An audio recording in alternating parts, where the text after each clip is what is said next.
Kwanza ni washukuru watu wa ukanda huu kwa namna ambavyo wanatupa ushirikiano kwenye shughuli za barabara. Tuna maeneo mengine tuna changamoto, watu wanalima mpaka barabarani, watu wanafanya maendelezo kwenye barabara. Ukanda wa huku hamna sana, lakini kuna kidogo, kuna baadhi ya maeneo ambayo mnasogea sana barabarani. Kwa hiyo nilikuwa naomba hilo issue ya kuingia sana mpaka barabarani mjipange wenyewe. Mnapolima mwache kasehemu ka barabara, au kwenye miji inayokuwa kama hii maeneo ya barabara msiyaguse sana. Jambo lingine ambalo linatokea sana huku ni ubebaji wa magogo kwa magari makubwa. Sasa hivi tumepita moja pale maarufu semi.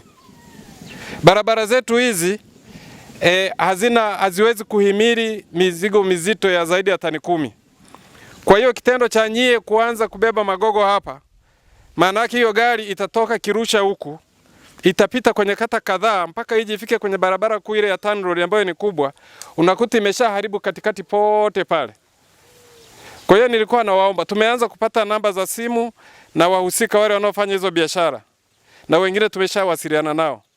Kwa hiyo kama unayefanya biashara huko hapa au wananchi mnamfahamu anayefanya biashara kwa maeneo haya ya magogo, mumshauri magogo kutoka hapa atumie gari za kawaida hizi fuso, apeleke magogo yake mpaka Kanazi kule kwenye barabara kuu kule, ndio apakirie kwenye magari masemi trailer kama ambavyo wengine wanafanya.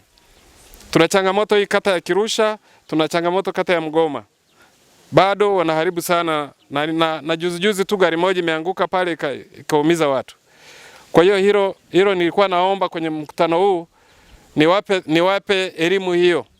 Tungeweza kuanza kukamata watu hata sasa kwa sababu sheria ipo, lakini tunapendekeza kwamba tuanze tutoe elimu. Mwingine inawezekana anafanya hivyo kwa kuwa hajui, kwamba kuanzia sasa kama NIDA wanavyosema kamata, na sisi tutaanza operation.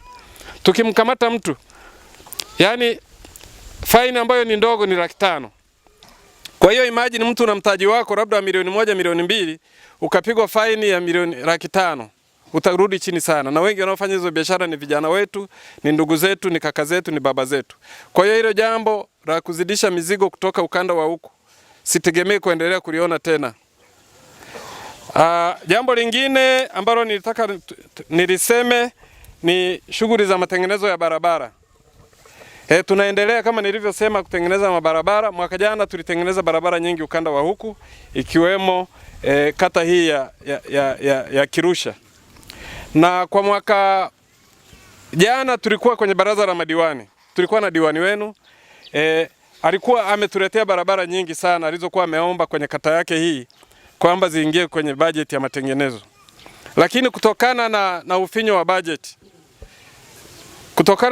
bajeti, pamoja na kwamba diwani amekuwa mkali, ameng'ang'ana sana, lakini barabara ambazo zimeweza kupata nafasi kwenye bajeti, naomba nizitaje, najua na yeye anazo kwa sababu wenyewe ndio wamezipitisha kwenye baraza la madiwani.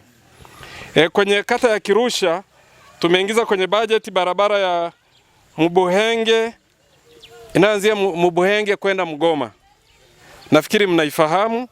Hii tutailima kilomita 1.1.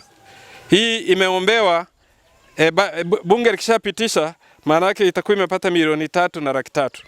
Ni matengenezo tu ya kawaida haya ya kuzibaziba mashimo na greda. Kuna barabara ya Mtakuja Murutabo.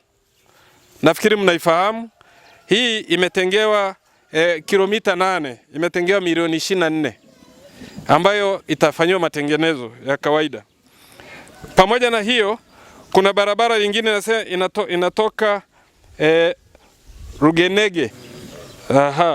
Rugenge kuelekea Kirusha mpaka kwenda Nyamigongo. Hiyo. Kwenye hii barabara kuna sehemu pale kwenye bonde ina changamoto, tutaweka karavati moja. Halafu pia kuna barabara ya Mtakuja kuelekea Kuikona. Nafikiri mnaifahamu. Hizi ni barabara zile mpya zilizolimwa aidha na TASAF au na wananchi, lakini zilikuwa na changamoto, zilikuwa hazina makaravati au madaraja. Hapa napo hii tutaijengea karavati moja, imetengewa milioni 3. Kwa hiyo jumla kwenye hii kata kwenye bajeti ambayo mheshimiwa diwani wenu ameipitisha jana, kwenye hii kata ina milioni 33 na laki tatu. Hiyo ndio tuliotenga.